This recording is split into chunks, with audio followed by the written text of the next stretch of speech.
Dans ce film, je vais raconter l'histoire de l'association Droit au logement à travers certaines images qui ont été faites et les gens qui les ont filmées. Il y a eu pas mal de ces gens à travers les années. Journalistes, documentaristes, vidéastes militants ou associatifs, télévision locale, nationale ou carrément pirate. Et parmi eux, moi. Il m'a demandé qui est le chef. Il dit ici, il n'y a pas de chef.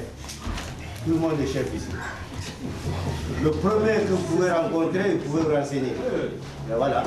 Et puis moi, c'est là qu'il m'a dit, je suis le commissaire du 11e arrondissement. On vous a mis une citerne là-bas où vous pouvez prendre de l'eau.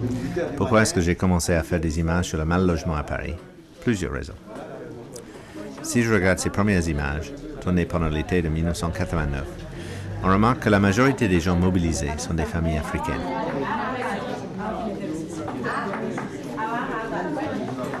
Je venais de faire un film sur ce que les immigrés africains en France avaient construit dans le village d'origine. Je m'intéressais aussi aux difficultés qu'ils vivaient en France. Et la première de ces difficultés, à ce que je pouvais voir, c'était leur exclusion, principalement par pur racisme, de l'accès à un logement décent. En fin de compte, il y a eu... L'eau n'a été remise dans aucun des immeubles, pour l'instant.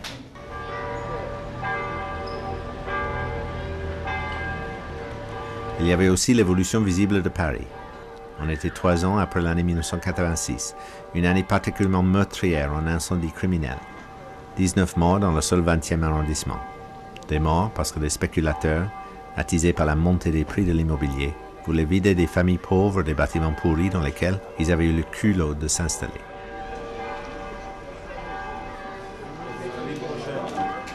Sinon donc, il y a une heure ce soir, puisqu'on a un certain temps. Il faut passer, il faut faire la rentrée, c'est tout. On peut y aller ce soir immédiatement. Ils sont pas loin. Venant du Canada, où les conflits sociaux se règlent de manière plus consensuelle, plus encadrée par la loi, j'étais fasciné par la capacité de ces gens de passer à l'acte, dans une grande solidarité et de manière immédiate. Par exemple, à la fin de cette réunion, un vieux Algérien s'était plaint de s'être fait expulser de son appartement au-dessus d'un café. Tout le monde part au café, et peu de temps après, l'histoire est réglée, du moins provisoirement. Quand un locataire est sorti, on n'a pas le droit d'aller le fermer. Si, j'ai le droit parce qu'il n'habite pas là. Il n'habite pas là, monsieur. Il habite ailleurs. Celle-là, il l'a gardée comme poubelle. À pour le faire chier. Alors, arrêtez votre caméra, monsieur. Arrêtez votre caméra. Il va rester. Il va rester. Oui, mais... On a encore gagné. Tout le monde là, Bon, le résultat, c'est quoi hein Ça y est, il s'arrange pour la clé, là, pour lui refiler la clé. Ouais. Tu me filmes là? Oui. Et donc, s'il y a un problème, à ce moment-là, il faut qu'il retourne à la PJ, qu'il aille à la PJ ou au commissariat de Gambetta si c'est pendant le week-end. Non, sans nous avoir avisé, n'est-ce pas, au comité. La prochaine, nous allons aller. Bon. Les décisions qui s'imposent. Un de les recettes.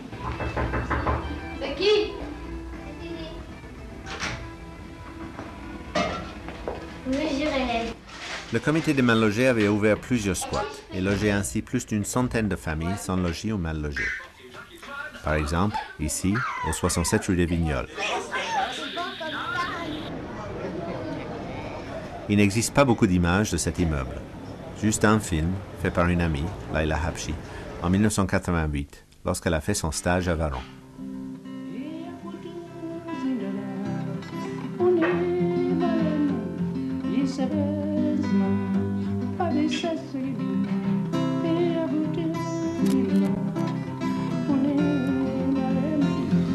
Bon, ici, on est dans un squat associatif qui s'est monté, créé par des gens qui ont été expulsés de leur logement il y a 3 ans et demi à peu près.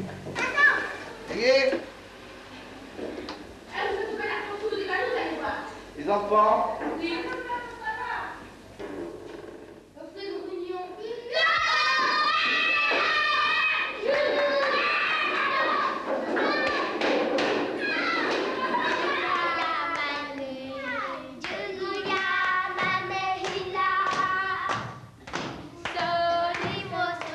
Un autre immeuble était squatté au 92 rue de la Fontaine-au-Roi.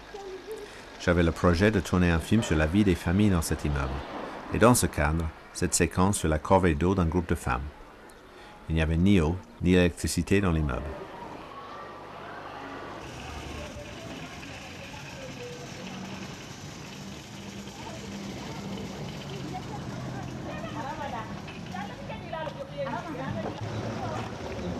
Mais l'eau elle est chère, hein. L'eau elle est chère, hein. C'est nous qui la payons, hein, l'eau. C'est nous qui la payons, l'eau. C'est pas trop cher, hein. C'est nous qui la payons, c'est pas vous, hein. Ah, pas vous, vous payez pas la l'eau. Pourquoi? Hein?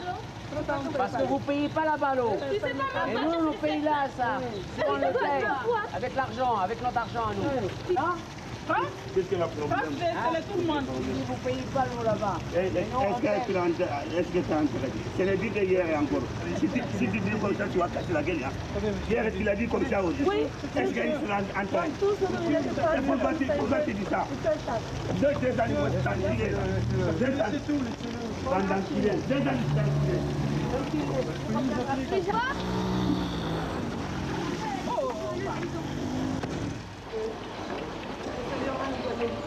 Bien. Hein?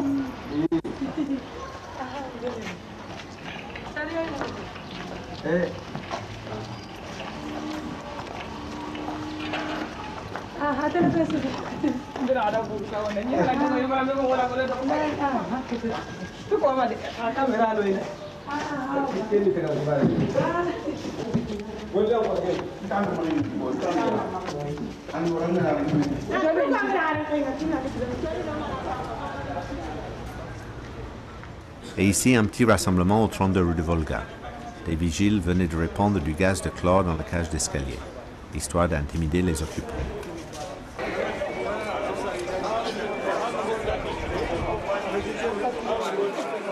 Il y a 4 personnes qui sont introduites dans les lieux et donc qui ont gazé, ils sont ressortis, ils avaient garé une camionnette à l'angle de la rue. Ce qui est remarquable dans tous ces tournages, c'est l'absence absolue de concurrence.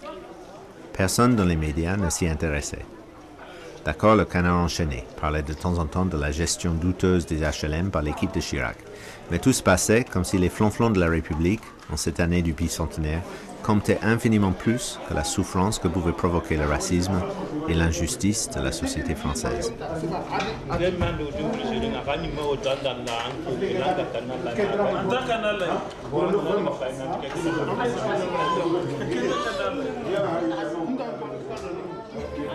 Mesdames, Messieurs, bonsoir. Deuxième partie du 19-20, l'actualité de votre région. Expulsion des Vignoles, rue des Vignoles, expulsion rue de la Fontaine-au-Roi, rue de Flandre, rue Petit. Depuis le début du mois, chaque jour ou presque apporte son lot de familles à la rue. Les raisons sont diverses, insalubrité, suppression des squats, rénovation des quartiers, mais à chaque fois se pose le problème du relogement. Et place de la Réunion, 48 familles campent toujours depuis 10 jours dans l'attente d'une solution. Devant cette situation, un homme a décidé de reprendre son bâton de pèlerin. L'abbé Pierre tenait en fin d'après-midi une conférence de presse. Depuis 15 jours, 300 personnes, dont 154 enfants, vivent ici, place de la Réunion, dans le 20e. Expulsées, ces familles, pour la plupart d'origine africaine, vivaient dans ces squats du 20e et du 11e arrondissement. Depuis des années, ces familles sont prioritaires sur les listes des HLM de Paris. Pourtant, elles attendent toujours un logement. Leurs conditions de vie étaient déjà précaires dans ces squats, sans eau, sans électricité. Aujourd'hui, la situation empire. Ces familles sont sur le pavé sous des tentes. 40% des femmes et d'enfants en bas âge partent le soir vers des hôtels financés par la mairie qui affirme faire ainsi un acte humanitaire. On est dans une nation où la misère n'est pas la majorité. Alors la majorité s'en fiche. Et les élus, les candidats, puisque la majorité s'en fiche, ne donnent pas priorité. Ce n'est plus le plus souffrant premier servi, c'est le plus fort premier servi. Et une société est maudite à partir du moment où elle est indifférente au fait que la caravane passe et puis elle écrase, puis on n'y fait pas attention. Mais ces familles qui ont squatté dans un état de droit comme en France... Ah, ils ont eu raison de squatter. L'abbé Pierre est reparti dans son monastère de Vendry en Normandie, mais auparavant il a appelé les Parisiens à manifester en nombre place de la Réunion pour ces sans-abri. J'avais repris contact avec les familles de la rue Fontenoy, maintenant campant sur la place. Je tournais de mon côté des choses et autres, en vue d'un éventuel long métrage qui suivrait l'ensemble du processus, du début jusqu'à la fin. Mais grâce à l'abbé, grâce à la résistance déterminée des familles et surtout à sa visibilité, je n'étais plus du tout seul. Les 65 familles élues à la rue depuis plusieurs semaines. Pour les centaines de familles qui vont... Hervé Gutmann a dû se trouver dans cette forêt de micros parce que c'est lui qui signe le reportage du soir du 16 juin 1990. Cet après-midi, entre la République et le Châtelet, plusieurs milliers de personnes ont défilé pour soutenir les mal logés en général et pour demander en particulier le relogement de quelques... De nombreux journalistes sont passés sur la place. Des visages du CML apparaissent à la télé, mais les journalistes se font parfois écho à de drôles d'accusations. Ici, l'extrait d'un commentaire signé Serge Chimino pour La 3. Des familles encadrées par le comité des mal logés, un encadrement présenté par la mairie de Paris et certains élus PS parisiens comme une manipulation d'extrémistes infiltrés par une organisation aujourd'hui dissoute, l'ex-Action Directe. L'ex-Action Directe. C'est quoi ils ont sorti là? Paranoïa, c'est la seule réponse d'un comité point de mire des élus de la capitale. Mais au cœur de ce square, c'est la thèse de la manipulation et de l'instrumentalisation est née. Toujours est-il, il y avait une division assez nette entre un groupe de gens qui se posaient comme fondamentalement révolutionnaires et un autre d'esprit plus syndical et réformiste. Parmi ces derniers, Jean Thévenot, avec lequel j'ai discuté à ce sujet sur la place de la Réunion. Il y en a qui sont là pour changer la société, mais c'est là en fait que les divergences vont venir, à mon avis. Si un jour il y a un affrontement, ce sera sur le fondement, sur ces problèmes-là, sur ceux qui sont pour la révolution, avec tout ce que ça implique de choses à en foutre en l'air, et puis entre eux et puis les réformistes, ceux qu'on peut appeler les réformistes, et qui ne se font pas d'illusions sur la révolution, ou qui ne s'en font plus, ou qui n'ont plus cette optique. Alors là, à mon avis, c'est là que ça va commencer à peut-être s'affronter. Il y a déjà eu des affrontements à ce niveau-là. Mais à mon avis, c'est pas grave. Jean avait raison. Au fur et à mesure que la place se vidait, les disputes devenaient de plus en plus fréquentes. Manifestant le ras-le-bol de discussions stériles et d'ambiances empoisonnées, à la fin d'octobre 90, Jean-Baptiste Hérault, Jean Thévenot, Philippe Chavance, Jean-Claude Amarat, plus un certain nombre de familles de la place, quittent le comité des mal logés pour fonder une nouvelle association, dédiée entièrement à la lutte pour la reconnaissance pour tous d'un droit au logement.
Pendant les premières 3 années de son existence, Droit au logement a perfectionné une méthode politique. Cette méthode n'a pas fonctionné à merveille au premier coup. Il a fallu l'expérimenter dans de différentes circonstances et avec des succès variables avant de voir ce dont elle était capable.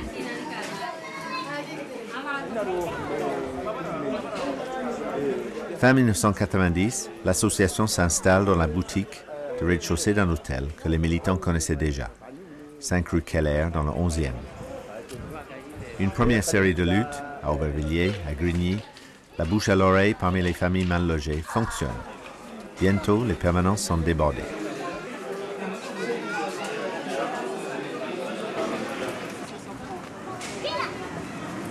Vers l'été de 1991, certaines familles commencent même à dormir dans le local.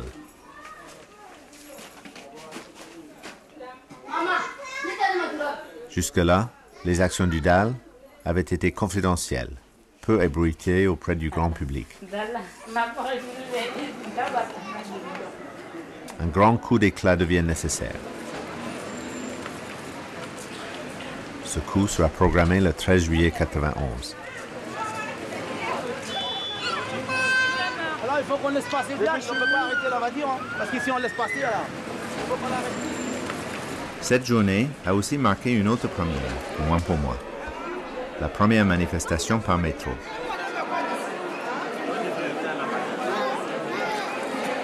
La technique, bien connue dans la politique clandestine, du rendez-vous secondaire, devient un mouvement de masse.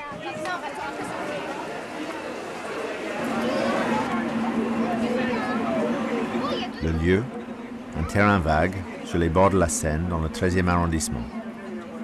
Important parce qu'il jouxte le futur très grand bibliothèque nationale promu par François Mitterrand et il est le site d'un projet de 900 000 m², principalement de bureaux, promu par la ville de Paris.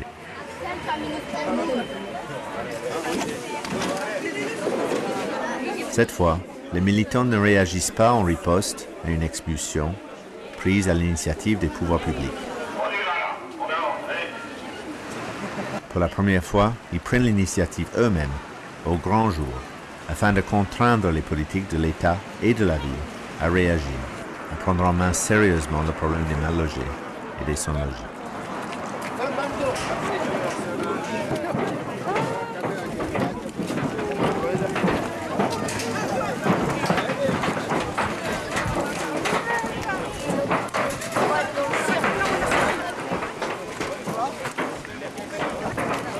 Oui, c'est vrai qu'on a pas mal travaillé pour monter cette opération. C'est une opération lourde, difficile dans la mesure où on n'était pas tout à fait d'équerre les uns et les autres. Moi, je pensais qu'il fallait plutôt occuper un immeuble vide à l'époque. En même temps, ce terrain du quai de la Gare avec toute la symbolique qu'il comportait derrière lui, c'était aussi cette planification de construction de bureaux à outrance, alors que des tas de familles étaient à la rue, etc.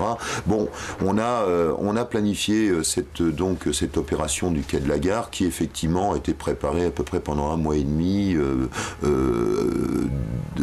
d'animer les soutiens également, parce que c'était très important, on ne pouvait pas y aller comme ça le pif au vent, et également de voir avec quelles personnes étaient partantes, familles mal logées, sans logis, étaient partantes pour aller sur cette opération qui de toute façon allait être excessivement rigoureuse, et elle l'a été d'ailleurs. Bon, avancez, les camions arrivent, les tanks vont arriver, avancez, avancez. Ne tenez pas l'entrée des camps.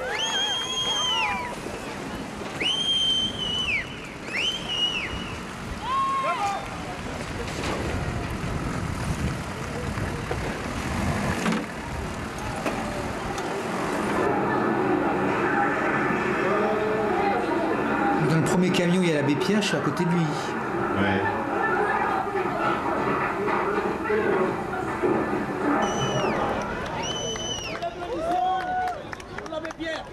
Je me souviens d'être à l'intérieur avec l'abbé Pierre, je sais pas où on était allé, où est-ce qu'on s'était retrouvé, je me souviens plus trop où c'était, mais peut-être un lieu Emmaüs peut-être, je suis pas sûr, mais peut-être que c'était ça. Et il y avait une ambiance un peu d'un moment important, quoi. Ce que je me souviens d'autre que à côté de lui, et être fier d'être à côté de l'abbé Pierre et sentant qu'il allait se passer quelque chose. Je savais pas toute l'info, je crois, à cette époque-là. Le lieu exact, je suis pas sûr que je le savais, je suis pas sûr du tout. Et quand on a passé ces portes, ces baraquements et les séries de bosses qu'on passe là, comme une violation de domicile, mais quelque chose de jouissif, quoi, d'important. Je sentais quelque chose d'important à ce moment-là. Et d'être heureux d'être à côté de l'abbé Pierre et de faire ce genre de choses, parce qu'à mon souvenir, c'était la première fois que ça se passait, ce genre de choses, quoi. Ouais. Et la confiance comme ça sereine de l'abbé Pierre qui était, parce que là j'ai un souvenir de lui, mais là on le voit un peu pas bien, mais en même temps à l'époque j'ai l'impression qu'il était assez vaillant, quoi. Ouais. Assez dynamique, assez il subissait pas une situation, quoi, il était dedans, quoi, il était acteur de cette situation. Après, c'est les baraquements, c'est les tentes, c'est les couvertures, c'est toute la logistique qui se met en place et moi qui fais des cadres et malgré la misère, il y avait quelque chose de beau quoi, dans tout ça. C'est vrai qu'il y avait de la lumière, il y avait un cadre et des choses assez fortes quoi. Après ce sont des émotions, des sensations, ça me renvoie à les choses n'ont fait qu'empirer et que ce genre d'occupation ça sera encore plus musclé demain quoi. Ça sera encore plus dur pour les gens qui vont le faire quoi. Peut-être qu'un jour nous-mêmes les journalistes on sera condamnés pour ce genre d'événement parce qu'il y a une certaine forme de complicité quelque part quoi. Par notre métier bien sûr pour témoigner, mais n'empêche que je me souviens de la tête de Toubon débordé par les événements, pas content et en même temps devant faire face à cette foule, à ce monde là et donc quand même tout petit quoi, tout petit il était à l'époque.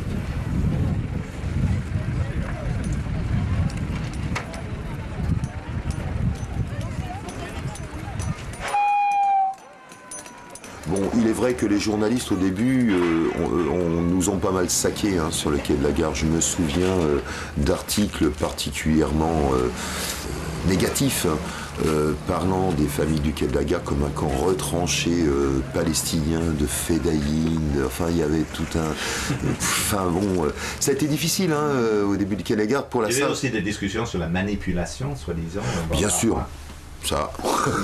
Ça a toujours, et puis ça l'est toujours autant pour les sans-papiers que pour n'importe quelle lutte. Les militants, les associations de lutte seront toujours traités de manipulateurs. Ça, c'est, on a là une longue habitude de ça, mais en fait, à la limite, ça, c'est très secondaire. Le principal, c'était de voir que sur le quai de la Gare, il y avait à peu près 95% de familles immigrées.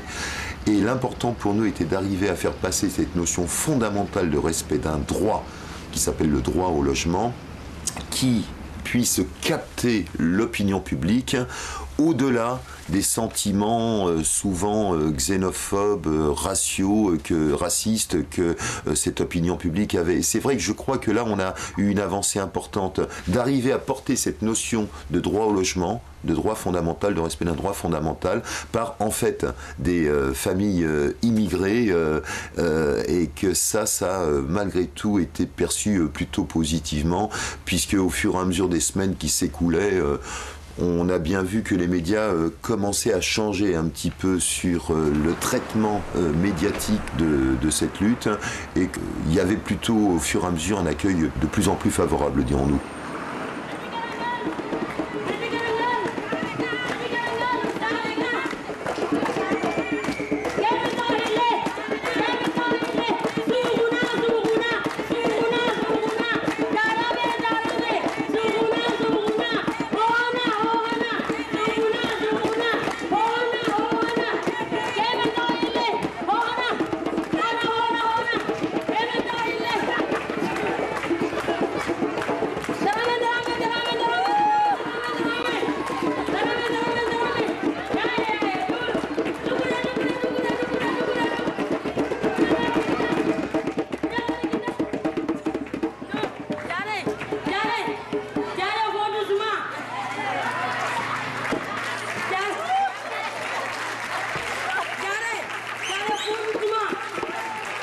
Les familles du quai de la Gare ne veulent pas être relogées dans des foyers ou des hôtels meublés, même provisoirement. Elles ont refusé catégoriquement ces solutions proposées par les préfets de Paris et d'Île-de-France.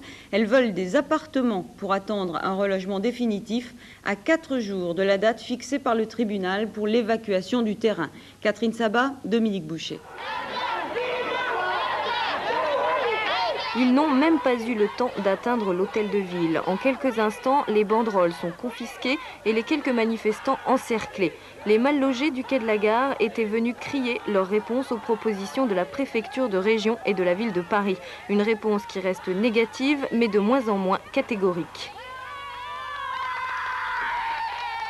S'il doit y avoir logement temporaire avant d'arriver au logement définitif, Il faut savoir que les familles refusent, mais alors totalement et viscéralement, les solutions d'hébergement provisoire, collectif, hôtels, foyers de Crimée, ainsi de suite. Elles l'ont toutes subi déjà et c'est pour ça qu'elles sont ici. Les familles n'accepteront donc le provisoire que s'il est décent et si elles obtiennent des garanties écrites pour un relogement définitif dans de brefs délais. Mais ce provisoire, c'est tout ce que proposent mairie et préfecture confondues. 90 places en foyer ou hôtel à Paris, 200 places dans une ancienne résidence universitaire à Neuilly-sur-Marne et 28 appartements dans un immeuble du 13e voué à la démolition. Et la décision de la ville de Paris est sans appel. Nous ne pouvons pas accepter de reloger et d'accepter le relogement définitif de familles qui ont utilisé la violence, car c'est illégal, ça serait un précédent fâcheux, il y aurait sans arrêt des occupations identiques. S'ils n'obtiennent pas de toit définitif où ils pourront vivre en famille, les mal logés sont prêts à passer l'hiver quai de la Gare. L'ultimatum avant l'expulsion est fixé au 2 septembre à minuit, ils l'attendent sereinement. Il y avait une connotation d'une rédaction rouge un peu, France 3, il y avait plein de lettres, d'appels, de gens qui n'étaient pas contents, il y avait des pressions en ville de Paris, donc on était connotés parce qu'on faisait un boulot, c'est vrai que ça revenait des fois en rédaction qu'on parlait beaucoup de la misère, etc. des gens, quoi.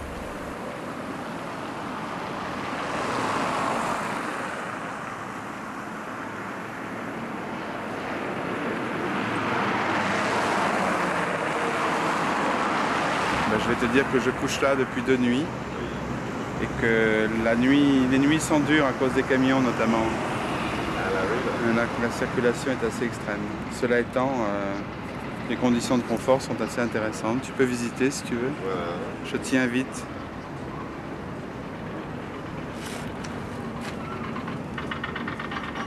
T'es pas claustrophobe? Pardon? T'es pas claustrophobe? Non, non, pas du tout. C'est petit mais confortable, tu vois, j'ai un lit, j'ai ensuite une table où je peux travailler, j'ai une bougie qui m'éclaire mais il fait tellement chaud qu'elle fond. Alors je suis obligé, la journée je suis obligé de la coucher, sinon elle fond.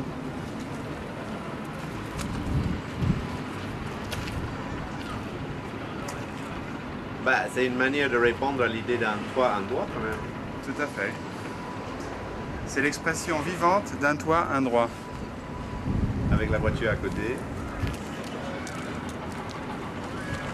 Tu vois les schémas classiques. Hein. On fait le pavillon et le garage à côté.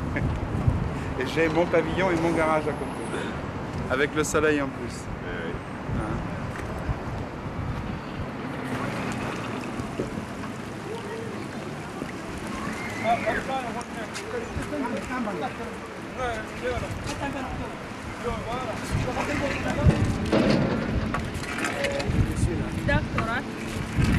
Voilà, c'est bon.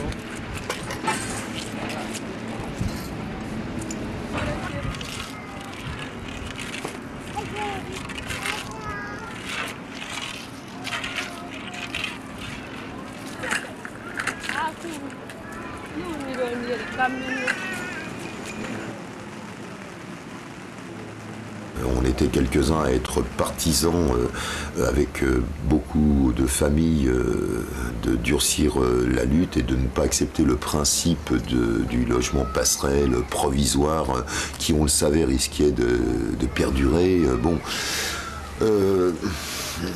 Au fur et à mesure, au bout de 4 mois, c'est vrai que ça a été tellement difficile à un moment donné. Il y a eu une énorme fatigue au mois de novembre. Les conditions étaient excessivement rigoureuses. Et il est vrai que, petit à petit, on s'est mis d'accord avec les familles pour accepter le principe du relogement provisoire.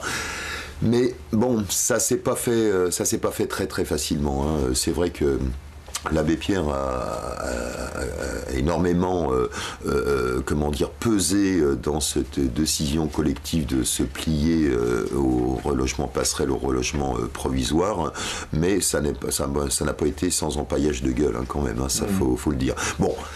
Ça s'est fait, il y a eu la réquisition, en fait c'était pas une réquisition mais ça en était une malgré tout, de Vincent Auriol, de cet immeuble appartenant au PTT qui était vide, où ont été relogés plusieurs dizaines dizaine de familles. Pour nous, c'était une avancée aussi qu'un logement, qu'un immeuble appartenant à l'État puisse être d'une certaine façon réquisitionné pour y reloger des familles qui ont squatté. Hein. C'était la première fois. Hein. C'était quand même une avancée importante. Hein.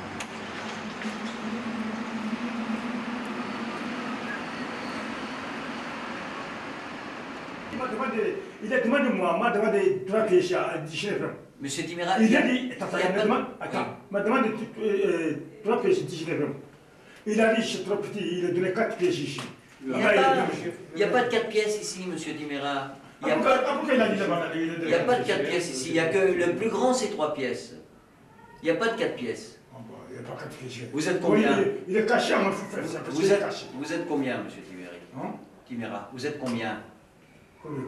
Avec les enfants? Combien d'enfants vous avez? 8 personnes. 8 personnes. Oui, il est là. Papier, il est là. 8 personnes. Il est cassé. Moi, je peux pas faire mieux. Hein. Il est cassé. Je peux faire mieux pour personne, là. C'est pas possible.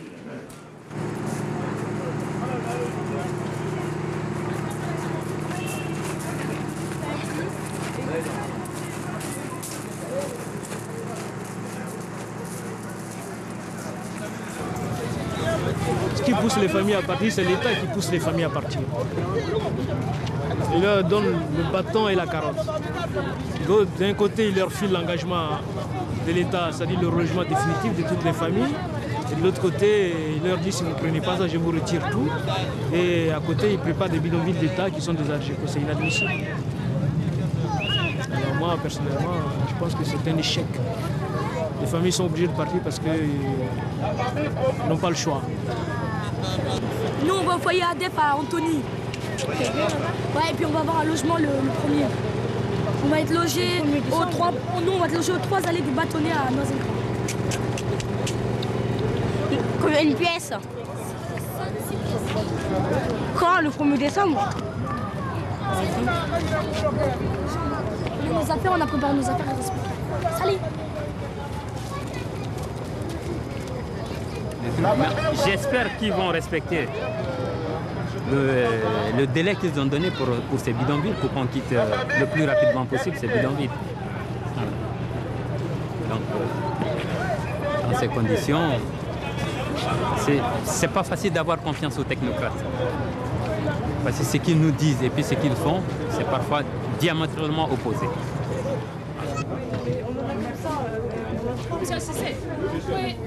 Ah oui.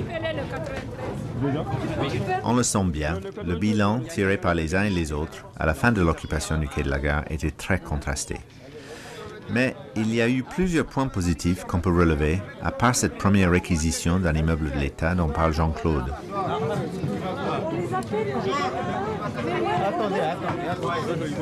Dans les délais à rallonge que les juges accordaient à partir du mois d'août, ils pressaient les autorités de la ville et de l'État à trouver des solutions de logement respectables pour les familles. Les avocats du DAL commençaient à marquer des points dans leur combat pour faire reconnaître par la justice un droit formel au logement.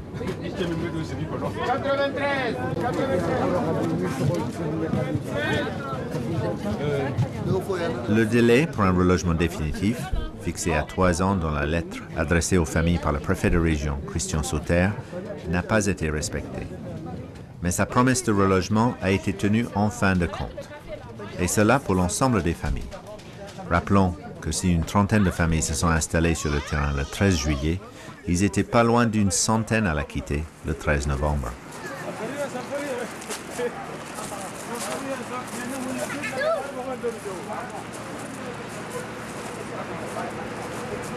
C'était pas satisfaisant, hein. C'était dur, hein. C'était très dur la fin du quai de la Gare. Hein. C'était très dur parce que pour beaucoup on est resté sur des points de suspension, tout en sachant en même temps que évidemment les instances politiques avaient pris la décision de toute façon d'expulser. Bon, ça on le savait.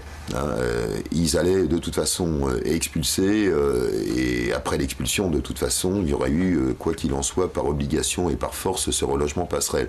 Donc d'une certaine façon, ce qui a emporté le morceau, c'est se dire, plutôt précéder l'expulsion et faire en sorte que nous soyons nous-mêmes d'une certaine façon décideurs plutôt que de se faire comment dire rouler dans la farine et puis que de toute façon les familles se retrouvaient quoi qu'il en soit en logement provisoire quoi.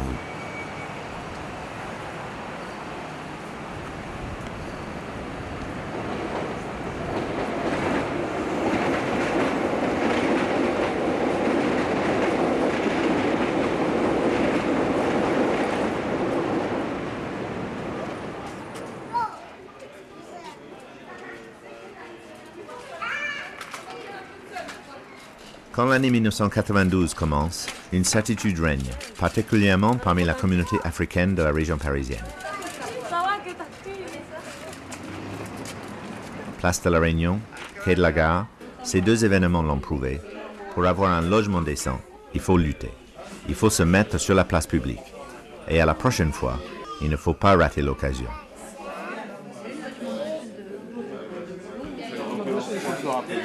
Il y en a deux. Donc, là, actuellement, vous êtes à l'hôtel. Le 17 avril et 91. Je connais tous les départements, toutes les villes. Chaque divisé.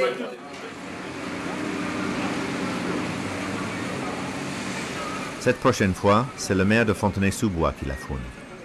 En déplaçant 7 familles d'un immeuble squatté de sa commune sur une esplanade aux abords de Paris, en faisant monter des tentes, qui sont ensuite démontées par les CRS sous les yeux des caméras, il crée l'événement. Le prochain campement pour le logement, c'est au château de Vincennes.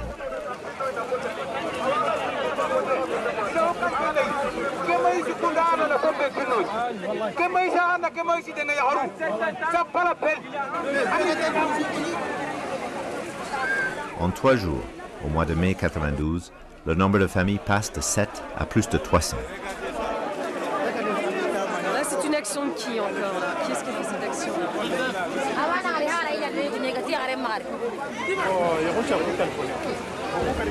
Le DAR ne s'est jamais mis dans le comité de soutien des familles de Vincennes. Si, on y était au début, mais bon, il y a eu pas mal de problèmes avec, comment il s'appelait, le Macan Sidibé, le conseil des Maliens de France, hein, c'est ça. Bon, là, c'était pas clean. Hein. Il y avait des personnages dans ce Conseil des Maliens de France particulièrement ambigus qui jouent aussi des cartes politiques assez comment dire, discutable pour employer un langage diplomatique. Et là, bon, on n'a pas comment dire, on n'a pas persisté, hein, parce qu'on a bien vu que là, c'était un terrain particulièrement miné, qu'il y avait une manipulation quand même là qui était assez de mise, et puis que, enfin, nous, on n'était pas du tout d'écart. Donc, nous, on a continué en fait sur la lutte. Bon, on est venu des tas de fois hein, sur Vincennes. On a participé aux actions. Je me rappelle quand on s'est fait matraquer avec François et tout, là, pour tenter d'apporter les couvertures, tout ça, on a été toujours très présents, mais sans être, entre guillemets, comment dire, la structure décideur de cette lutte. On était en soutien. Cette place-là était occupée. Mais... Oui, on était en soutien. On était en soutien, quoi.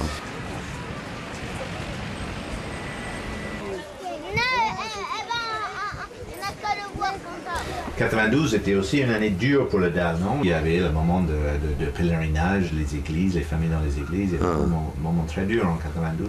Oui, tout à fait. Ouais. Surtout lorsqu'on est allé sur cet immeuble vide à Belleville pour en demander la réquisition, et que là on s'est fait alors vraiment matraquer avec une violence inouïe. On s'est tous retrouvés enfermés derrière les barreaux, etc. Tout le dalle était en tôle, hein, en fait. Bon, c'est vrai que là on a bien vu qu'il y avait cette lutte des Maliens de Vincennes d'un côté, qu'en même temps nous on persistait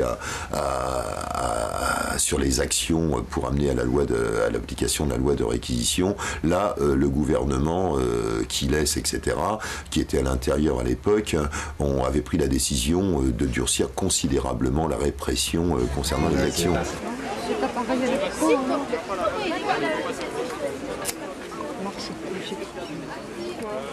C'est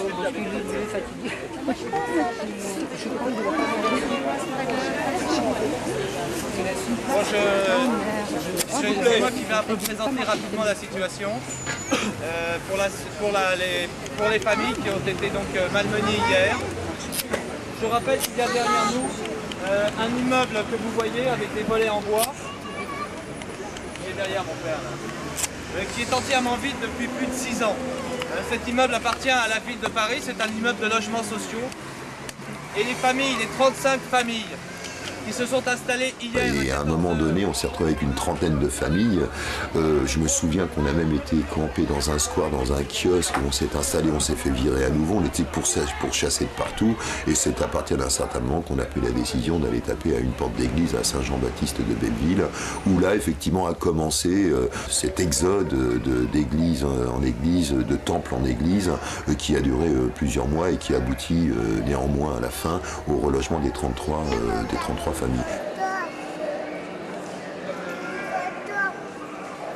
Mais c'était une période effectivement très difficile, de par le fait qu'il y avait cette action très importante de l'esplanade de Vincennes, et puis que évidemment là le gouvernement était complètement submergé à péter les plombs, quoi. Et là c'était répression. Mais je crois qu'on a eu d'une certaine façon l'intelligence collective d'arriver à trouver la façon de contourner cette répression, et le fait d'avoir pu se réfugier dans des églises et puis donc d'une certaine façon à l'époque de mettre l'église dans la boucle pour qu'elle intervienne aussi pour le relogement des familles. Bon, je pense que ça nous a sorti, sinon de toute façon on s'en sortait pas.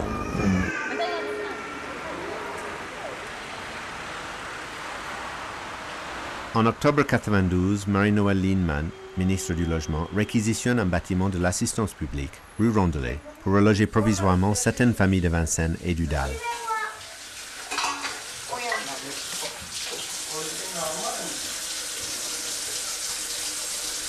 Au mois de décembre, autour de Noël, Madame Lienemann annonce un programme de réquisition de 300 logements pour l'abri des cas d'urgence. Ce programme ne sera jamais mis en œuvre.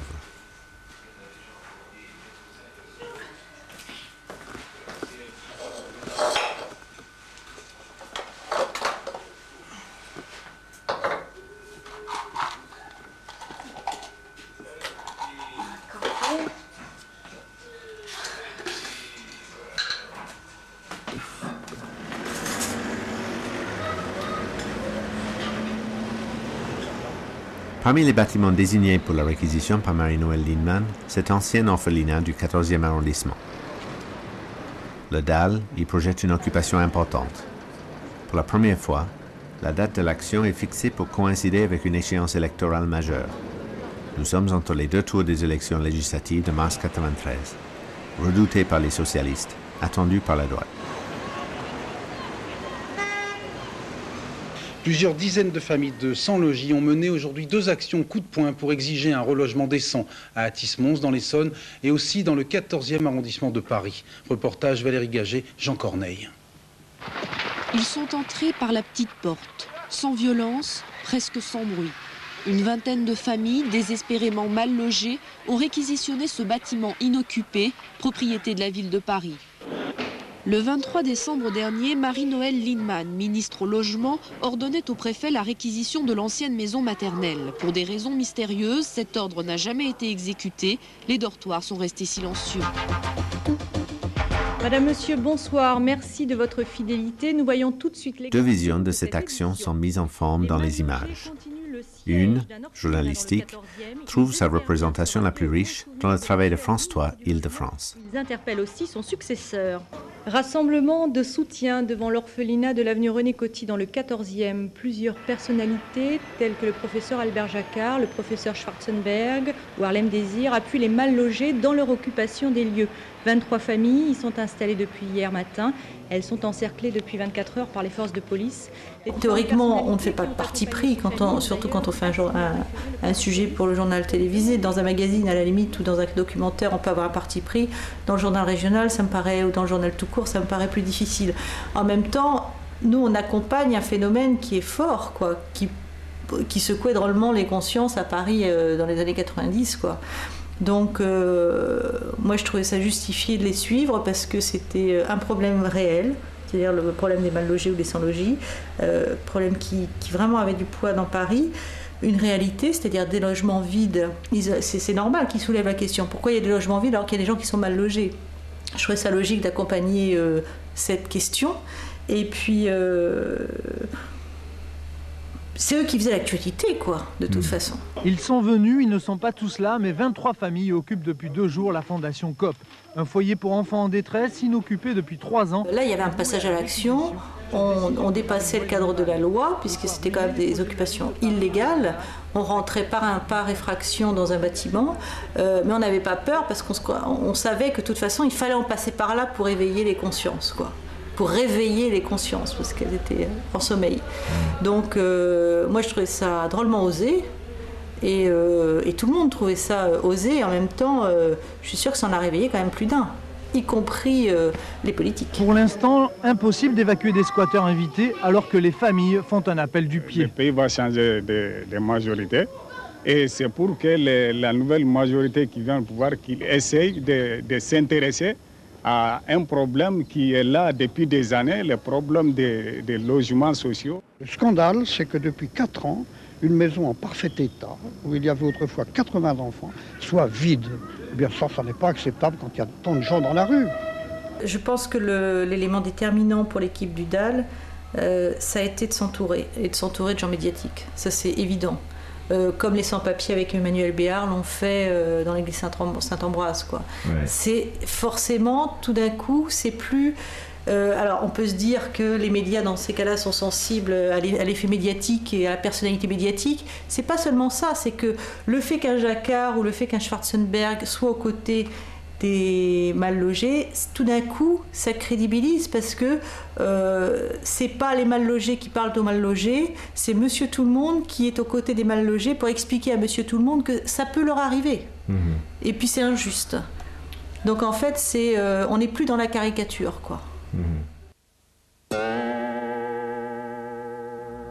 L'autre vision, cinématographique, personnelle, voire intime, est transmise par le regard de Stéphane Mercurio.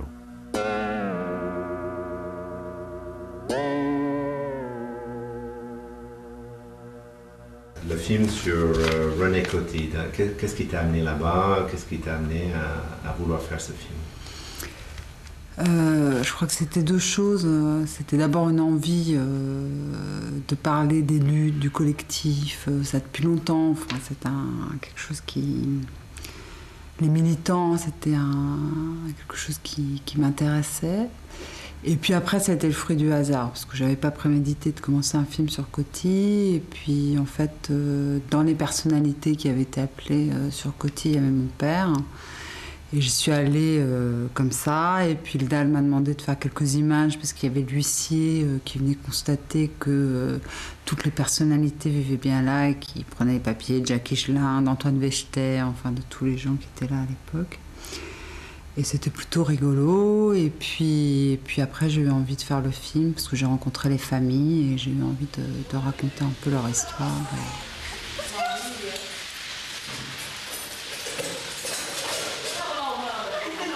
Les hommes sont assez peu présents. Ils travaillent. La lutte, ils la laissent aux femmes. Ici, tout est sujet à discussion. Le ménage, l'organisation. Aujourd'hui, la question est, en cas d'expulsion, si on nous propose des hôtels, faut-il les accepter ou non? Vous voulez continuer la lutte pour obtenir votre logement décent. Astrid est devenue déléguée des familles. Même s'ils veulent nous expulser, qu'on accepte pas à l'hôtel. Qu'on n'accepte pas aller à l'hôtel. Moi, je veux bien continuer la lutte. Ouais. Maintenant, parce que... Ouais. C'est ça. Je sais pas, moi, je veux bien continuer la lutte, mais si jamais on me met à la porte d'ici, c'est un hôtel qui sera mon secours.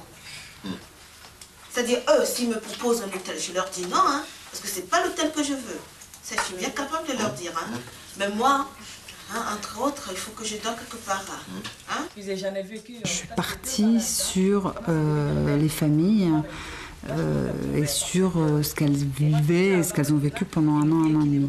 Et la dureté de ce qu'elles vivaient n'était pas forcément ce que le DAL avait le plus envie de montrer. Il avait envie de montrer plutôt la réussite des choses et pas cette difficulté-là, même si au bout du compte, ça a été une réussite sur le long terme. Et c'est vrai que quand j'ai diffusé le film, la première projection du film, il y avait Breteau qui était là et Annie Pour aussi, qui ont eu un moment d'arrêt, et puis après on en a reparlé. Je crois qu'ils étaient tous les deux contents de comprendre comment les familles avaient ressenti ça, et ils ont fonctionné un petit peu différemment, je crois, sur les luttes suivantes. Mais pendant le tournage, je suis pas sûre qu'ils avaient envie de ça, quoi. Je suis pas sûre qu'ils avaient envie de...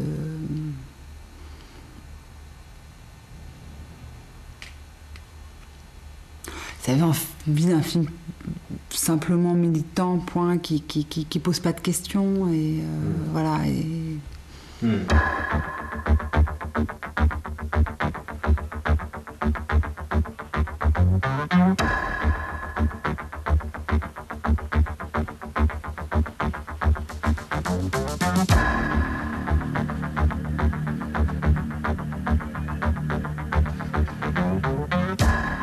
À l'aube, l'irruption de la police a réveillé tout le monde. Les familles se croyaient en sécurité, protégées par les démarches juridiques. Elles sont retenues à l'intérieur. Le pire a été probablement effectivement le jour de l'expulsion, où à la fois on l'attendait parce qu'on savait qu'elle aurait lieu. En même temps, elle était repoussée depuis des semaines, des mois, donc tout le monde espérait qu'elle n'aurait pas lieu. Et donc ça, c'est vrai que c'était un choc, parce que les gens étaient enfermés à l'intérieur de Coty. Nous, on était à l'extérieur, parce qu'on est arrivé tôt le matin, mais on était à l'époque, il n'y avait pas les portables, on ne communiquait pas comme ça. C'était les premiers bebop. Et donc on ne savait pas ce qui se passait à l'intérieur, donc c'était très angoissant. Enfin bon, on ne savait pas comment étaient traitées les familles, comment ça se passerait, s'ils accepteraient de renoncer à la lutte, enfin... Les familles sont sorties par la porte de derrière, celle par laquelle elles sont entrées 5 mois plus tôt. Toutes, sauf une, ont refusé de monter dans les cars de police, refusé les propositions de l'administration. 15 jours d'hôtel payés, puis plus rien. Elles ne veulent pas du provisoire, elles connaissent déjà. Donc le DAL, pour maintenir la pression, pensait qu'il fallait rester dans les squats, pas retourner à l'hôtel, enfin pas se... Et en même temps, pour les familles, c'était super dur, parce qu'elles avaient des petits mômes qui étaient... C'était la rentrée scolaire, on était fin août, début septembre, hein, l'expulsion s'est passée tout le dernier jour d'août. Et c'est ces moments-là où il y a eu un peu de tension, effectivement, sur le tournage avec le DAL, où c'était pas toujours facile d'avoir les informations. Voilà, je crois qu'ils auraient préféré que je sois pas là à ce moment-là.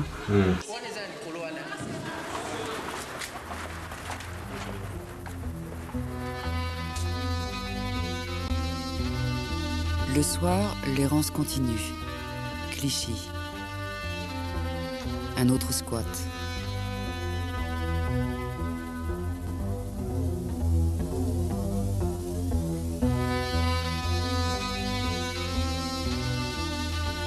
Après les squats, c'est l'évêché de Paris qui prête ses salles paroissiales.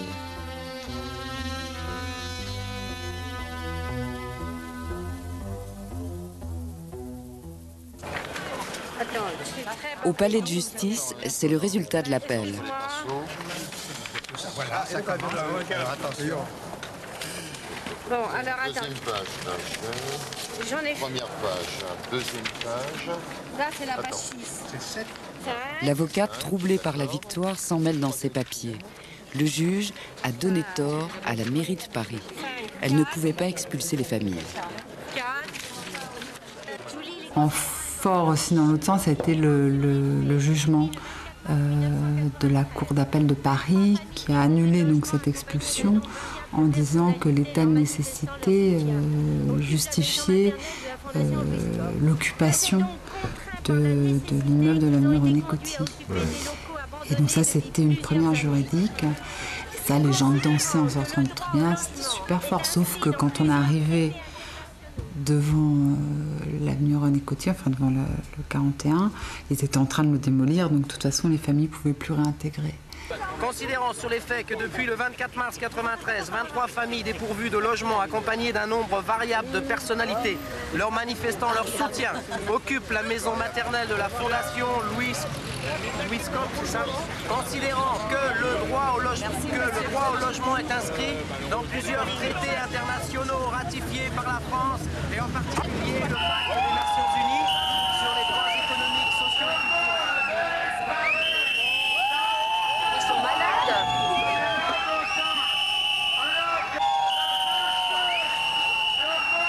La ville de Paris détruit la crèche.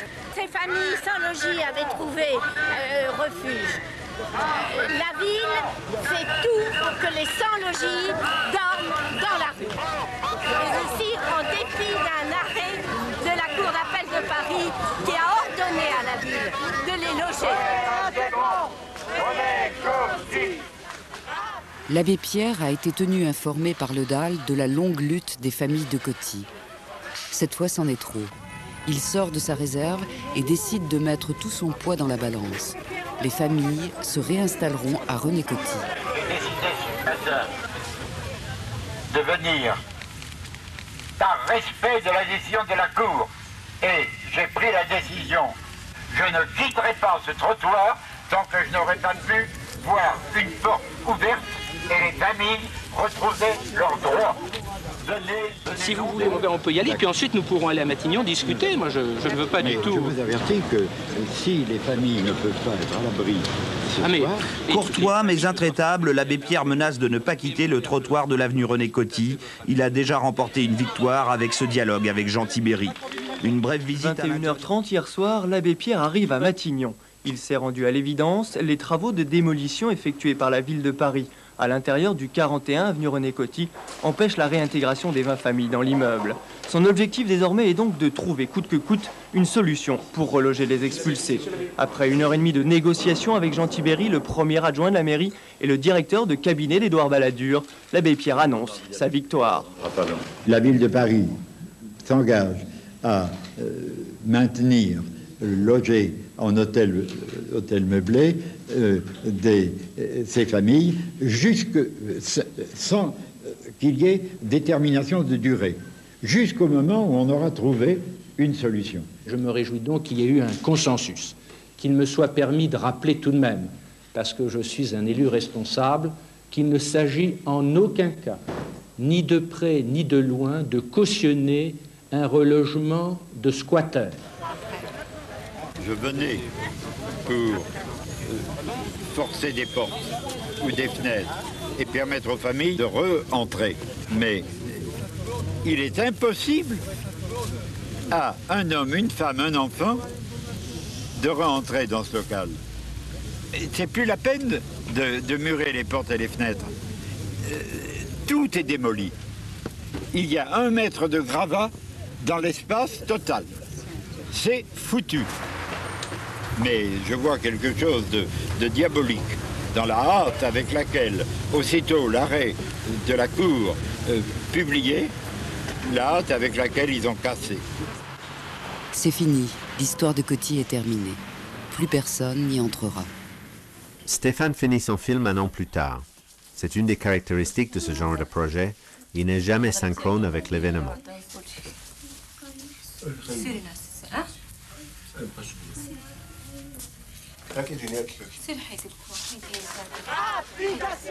Même si, dans cette séquence, les barrières entre les familles démunies et un logement décent restent nombreuses, le DAL a mis en place les éléments d'une stratégie payante.